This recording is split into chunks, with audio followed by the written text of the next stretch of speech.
৯ই December ২০১৯-এ বাংলাদেশের একটি জাতীয় দৈনিকে প্রয়াত প্রবীণ কলামিস্ট আব্দুল গাফফার চৌধুরী বিলাতের রাজনীতিতে টিউলিপ ও জায়মা সমাচার কলামে লিখেছিলেন, বিএনপি নেত্রী খালেদা জিয়ার নাতনি এবং তারেক রহমানের একমাত্র কন্যা জাইমা রহমান বিলাতের লিংকন সিন থেকে সসম্মানে ব্যারিস্টারি পরীক্ষায় উত্তীর্ণ হয়েছেন।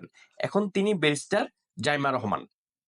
কলামের শেষের দিকে তিনি আরো লিখেছিলেন, তারেক রহমান নাকি আশা করেন ব্রিটিশ আইনজীবী মহলে ব্যারিস্টার জাইমার মাধ্যমে প্রভাব বিস্তার করে তাদের সাহায্যে খালেদা জিয়ার কারামুক্তি ঘটাবেন এবং নিজেকেও সব মামলা মোকদ্দমা ও কারাদণ্ডাদেশ থেকে মুক্ত করে দেশে ফিরতে পারবেন।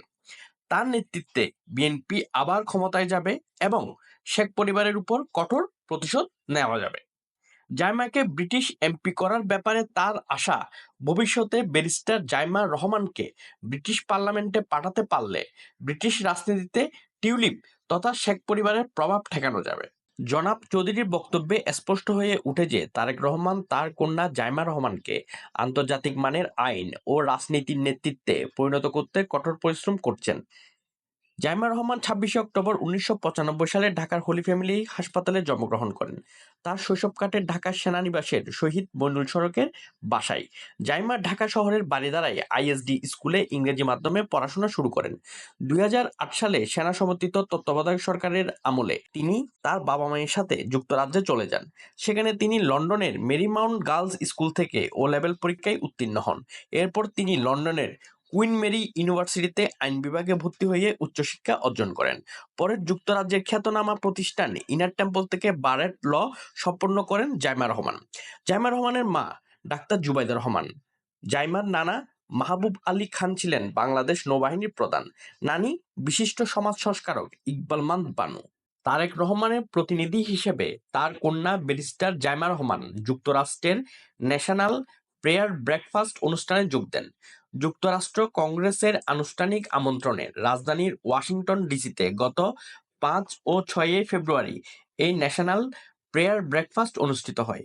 গত ১১ জানুয়ারি বিএনপির ভারপ্রাপ্ত চেয়ারম্যান তারেক রহমান, মহাসচিব মির্জা ফখরুল ইসলাম আলমগীর ও স্থায়ী কমিটির সদস্য আমির খসরু মাহমুদ চৌধুরীকে মার্কিন কংগ্রেসের আয়োজিত ন্যাশনাল প্রেয়ার ব্রেকফাস্ট কমিটি চিঠি দিয়ে আমন্ত্রণ জানায়।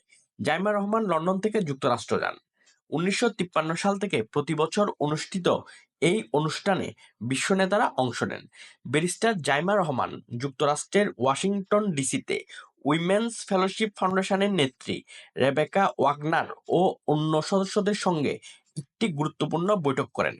৭ই ফেব্রুয়ারি অনুষ্ঠিত এই বৈঠকে বাংলাদেশ যুক্তরাষ্ট্র সম্পর্ক, আন্তর্জাতিক সহযোগিতা ও বিশ্ব শান্তি বিষয়ক নানা দিক নিয়ে আলোচনা হয়। সিনিয়র নেতারা জাইমা রহমানের মধ্যে খালেদা জিয়ার প্রতিচ্ছবি দেখেছেন। তারা বলেছেন, তিনি রাজনীতিতে আসলে বাংলাদেশের রাজনীতি আরও শক্তিশালী হবে। নেটিজেনরা ফেসবুকে জাইমা রহমানের প্রশংসা করে লিখেছেন, জিয়া পরিবারের সুনাম ধরে রাখবে, বিএনপির ভবিষ্যৎ কর্ণধার, শহীদ জিয়ার যোগ্য উত্তরসূরি ইত্যাদি মন্তব্য।